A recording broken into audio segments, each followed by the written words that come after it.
सावंत 1848 के आषाढ़ दशमी का प्रभात उदित हुआ। अयोध्या में सरयू नदी दोनों किनारों पर बनती हुई बह रही थी। महाकाय तांत्रिक कौशिक ने तेज गति से बहते हुए नदी में नन्हे से घनश्याम को झोंक दिया। घनश्याम की मृत्यु की कल्पना करता हुआ कौशिक उद्विग्न में अट्टहास्य करने लगा और पागल की भांति इधर उधर दौड़ने लगा। अचानक एक वृक्ष से टकराया और वह वृक्ष प्रचंड ध्वनि के साथ गिर गया। उसी के नीचे दब कर कौशिक ने कुछ ही पलों में जीवन की आखिरी सांस ली। घनश्याम सरयू की तीव्र गति के साथ बहने लगे। नदी की उन्मत्त लहरों को अपने बाहुबल से पार करके मात्र 11 वर्ष के कोमल बाल ब्रह्मचारी लगभग 12 कोस दूर सरयू नदी के उस पार पहुंच गए। अब उन्होंने अपना नाम बदलकर नीलकंठ रखने का निर्णय ले लिया। अपने उद्देश्य की ओर आगे बढ़ने में गृहस्थी त्याग की उनका महत्वपूर्ण कदम था।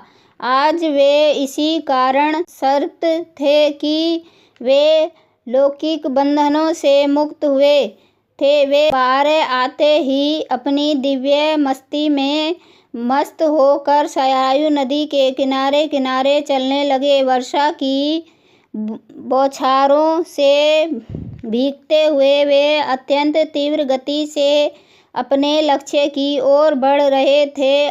पैरों में कांटे चुभने का उन पर कोई प्रभाव नहीं था। वे देहाती अवस्था में आषाढ़ के घनघोर मेघ में मेघ की गरज के साथ मल्हार राग में श्रीमद् भागवत के गीत गाते हुए आगे बढ़ रहे थे। मोरनी की कह, कोयल की कुहू और चारों ओर फैली हरियाली इतनी सौभाग्यवान थी मानो नीलकंठ के स्वागत में प्रकृति पूर्ण सौंदर्य के साथ झूम रही हो। नीलकंठ का सौंदर्य भी आज और निखर रहा था। उनके हाथ में तुलसी की माला, काले घुंघराले बाल, तेजस्वी मुख आकृति और आँखों में ध्येय तथा पहुँचने की दृढ़ता थी। इसके साथ ही उनके चरणों की गति में लोक कल्याण का भाव झलकता था। लगभग 2 कोस चलने के बाद नीलकंठ ने रास्ते में एक विशाल वृक्ष देखकर वट वृक्ष के नीचे पद आसन लगाकर वे ध्यानमग्न बैठ गए। जब वे उनके सामने हनुमान जी स्वयं उनके सामने विराजमान हैं। नीलकंठ वर्णी ने पूछा, पवन सुत आप कब आए?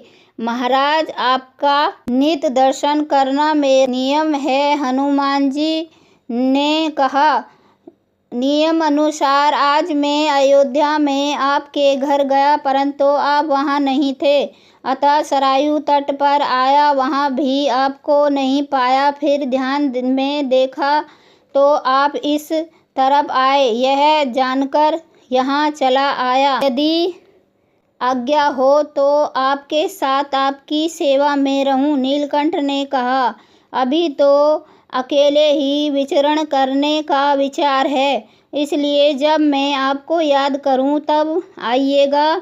अयोध्या में स्वजनों को मेरा कुशल क्षय कहिएगा। इतना कहकर वे पुनः ध्यानमग्न हो गए।